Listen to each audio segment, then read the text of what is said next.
Hi everyone, welcome back to my channel. Today I'll be talking about some of my job stories. For a bit of background, as I said in my introduction video, I'm in college. At the time, I had just finished my freshman year aside from a few finals I had to take. I had been looking for a job for quite a while and I got hired to be a hostess in early May. Looking back, that was probably the worst decision I could have made at the moment. Before this job, I had 3 other jobs, one at a private-owned hair salon, an office aide at my high school, and a summer camp. This is my first kind of real job compared to the ones I had before, so I was kind of out of my comfort zone. But my coworkers were really nice to me. Shout out to them.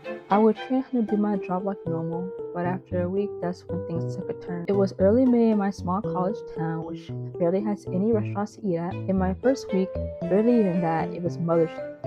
Then a few days after that, there was the main graduation of my university. Those 2 weekends were by far one of the most stressful experiences of my life. Yes, I had the other hosts who trained me helping, but that was just for Mother's Day. Mother's Day was by far the worst out of the 2, so we're going to talk about that. I get to work at 10:30 Sunday morning, ready to work like a good employee. Already kind of nervous because I knew it was going to be busy. I did my opening task, so I'd be ready when we open at 11. All my coworkers were there. Things were looking good. When we opened, it was kind of slow since everyone was at church. Mainly tables of 2 to 5 came in, but oh boy, when 12 o'clock hit, it was like the whole town decided to come in at once. Mind you, this is a pretty small restaurant. 8 tops, 9 tops, 10 tops, fine, let's sit then. Then this one guy came in and he was like, "Hey, I'm just going to look at your menu," and I say, "Okay," and I give him a menu. He goes to the bar looking at the menu for a bit and called me over, and I kid you not, looked me dead in my face and asked me, "Do you have room for 21 at the moment? I really just want my mom." Mind you, the restaurant is at nearly max capacity, and I replied, "No, sorry, we don't. You have to go on the wait list." He then proceeded to walk out. Conversations like this with customers really make me confused because why do you think there's just an infinite number of seats at a restaurant? It baffles me honestly, even more when they get an attitude with me for having to wait to even be sat when we're clearly full and the kitchen is severely behind on orders. Or especially when they see open tables, ask why can't they just sit there? Obviously, it's because there's isn't a server to help you. I really don't remember much about that day other than that interaction and how people were mad that they were having to wait a long time for the food. I was just overwhelmed and exhausted by the time my shift was over. That being said, this brings me to my next 2 stories about customers, the weird kind. This first story is what I like to call the ketchup incident. At this time, I had a few months under my belt of being a host. It was nothing too bad since it was summer. I worked morning shifts. It was just easy money because we weren't busy in the morning. My shift started off as normal. I sit people, bus tables, great. I sit down this table for 4. They seemed normal at first until they left the table. They sat like a crime scene. I didn't care about the cups or the 2 plates they left, and I didn't even notice it until I was sitting with a customer. Even the man I was sitting commented on it. Ketchup was splattered everywhere, on the chairs, the floor, the table, the window. I was flabbergasted, even more so because not one child sat at that table. It was 4 fully grown adults who didn't even try to tell anyone, just making my job harder than it needed to be. But this wasn't nearly my worst encounter with customers. This next story is actually happened on the same day. It was towards the end of my shift when this group of 3 ladies come in, a mom, daughter, and grandmother. And before I continue, I'm not fat shaming anyone or making fun of anyone's weight.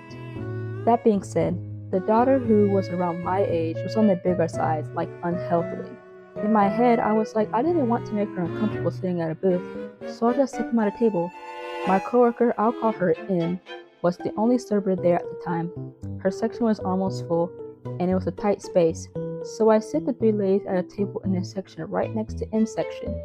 The mother of the 3 then said they didn't want to sit at a table, they wanted a booth. I gave them the Gen Z stare for a split second and said okay. So I moved them to the booth across from the table.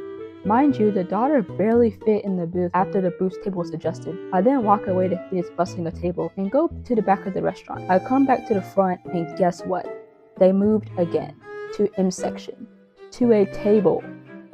After they said they wanted a booth, M then came up to me and told me what the mother said, asking me why I sat them in the back. Mind you, M's section is also in the back, so it made no difference.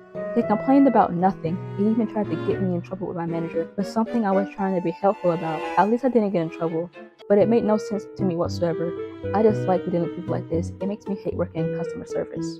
So working isn't so bad. My coworkers are great, from the servers to the kitchen and even my manager. But there's always that one manager. As a Christian, yes, me and Jesus are locked in. I love being nice to everyone because you treat others how you want to be treated. That's why all of my coworkers get along with me even when they don't get along with each other. I'm neutral. But they say I'm too nice or I'm too shy. After working the whole summer like a Hebrew slave, my second year of college began, so I couldn't work as much as I used to. Knowing this, I changed my availability to not be able to work on certain days. One of my managers, who I refer to as Ed, and Eddie, decided to schedule me to work morning shift knowing I couldn't work those days. I even had to come in the day before classes started, telling my hiring manager that I wouldn't be coming in the next morning because I simply couldn't. And when I worked nights, Ed, and Eddie worked nights too. So I normally get off at 9 at night.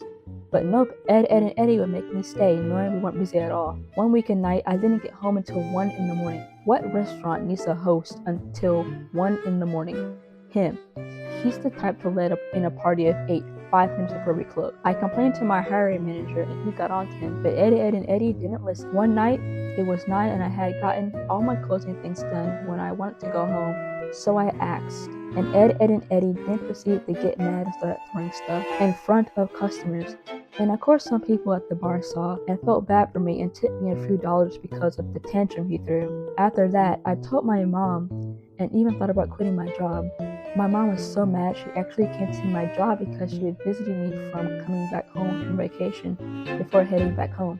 I begged her not to cause a scene. I had to complain to my new manager about him too, since my hiring manager was terminated. Even I don't know how my original hiring manager got fired over Ed, and Eddie. Because he could do anything. He just sits in his office on his phone the whole time. Or he's talking to customers. And even worse, he's just nasty. Like really nasty.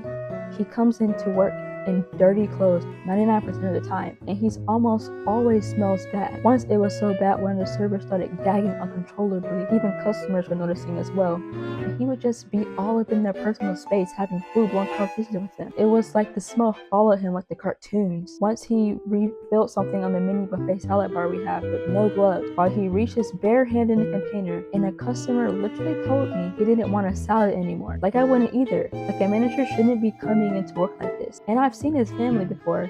They look normal. How does your wife let you get away with this, sir? Anyway, Ed, and Eddie and I don't really get along, so I just put up with him. Now it's time for my last short story for this video. As a hostess, my side work is to bus tables, do to-go orders, and occasionally run food. I did that my entire shift. My closing tasks are to make sure my tables are clean the windows on the front doors, and worst of them all, clean the bathrooms. This particular night, the bathrooms weren't bad. I just had to refill the paper towels in each bathroom. So I waited until the last 15 minutes of my shift to do it. I knock out the women's restroom. Then I get to the men's. I knock on the door, no one answers, so I peek inside to see if anyone is inside. There's nobody. I realized I needed more paper towels, so I prop open the bathroom door with a trash can. That should signal that it's being cleaned. I come back and knock on the door again, no answer. So I step in to change paper towels. As I'm doing that, a chill ran down my spine. So I look over my shoulder, and in the stall, I see some grown man looking at me through the crack of the stall, like we literally made eye contact. My soul about near left my body, and I immediately started sweating. So I closed the paper towel container and set the trash can back in the corner like it was, like I didn't see anything, and I went straight to the back of the restaurant to wash my hands. To this day, I don't know who that man was, but now if they aren't busy, I ask one of my male coworkers to check and see if there's anyone in the bathroom for me to avoid that ever happening again. So those are some of my work stories. Did you guys like them? Comment which one was your favorite or what you thought about them. The moral of this video would probably be the next time you or your family go out to a restaurant, be as nice as you can to your server or just any customer service worker. Should I do a part 2 when I have no stories to tell? Because there are some stories I'd like to share that I didn't in this video. If so, please like and subscribe. That would motivate me to continue to make more content like this. Thank you all. Until next time, bye!